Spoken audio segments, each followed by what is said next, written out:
On the night before the greatest sacrifice in history, a simple meal became the table of destiny. This is the story of the Last Supper. And if it's your first time connecting with us, don't forget to like and subscribe for more amazing Bible tales.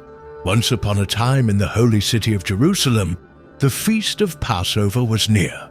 It was the time when families gathered to remember how God delivered Israel from Egypt. Jesus called two of his disciples, Peter and John, and gave them strange but clear instructions.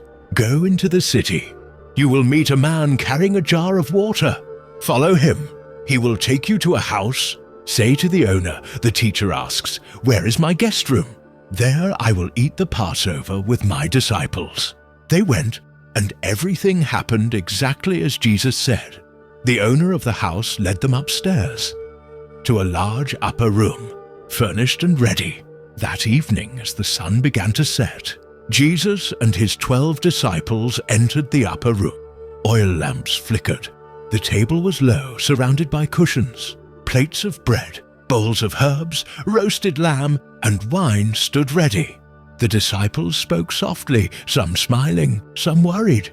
They knew this night was important, but they did not know just how much history would change. As they prepared to eat, Jesus did something no one expected.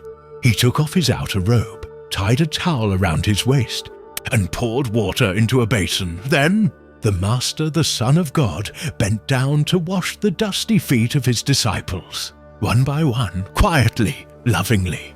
Peter, shocked, cried, "Lord, are you going to wash my feet?" Jesus answered, "Unless I wash you, you have no part with me." This was no ordinary act. It was a lesson. The greatest leader is the greatest servant. When they reclined back at the table, the air grew heavy. Jesus looked around the room and said, "Truly I tell you, one of you will betray me." The disciples froze. Their eyes widened. Murmurs filled the room. One by one they asked, "Surely not me, Lord." Judas, trying to hide his guilt, looked down. Jesus dipped bread into a bowl and handed it to him, saying softly, "What you are about to do, do quickly." Judas' heart raced. He stood up and slipped into the night. Darkness swallowed him whole. Then Jesus took bread in his hands. He looked up to heaven, blessed it, and broke it. He gave it to his disciples, saying, "Take and eat. This is my body given for you." After that, he took the cup. He lifted it and said, "This cup is the new covenant in my blood, poured out for many, for the forgiveness of sins. Do this in remembrance of me."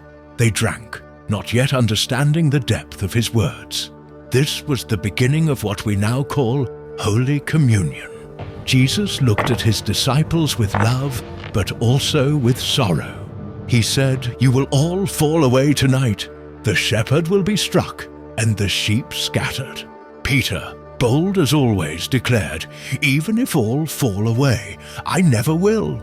But Jesus looked straight into his eyes and replied, "Before the rooster crows, you will deny me 3 times. Peter's face hardened. He could not believe it, but soon it would come true. After the meal, they sang a hymn, voices rising together in the quiet of the night. It was a moment of beauty, but also of sadness. Then Jesus led them out of the city, across the Kidron Valley, to the Garden of Gethsemane, where the greatest battle of prayer would soon take place.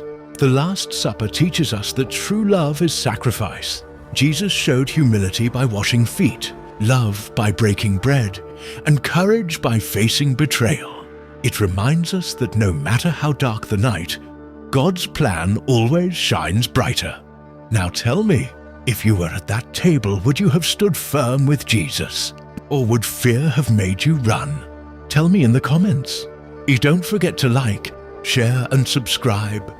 More Bible tales are coming to strengthen your faith.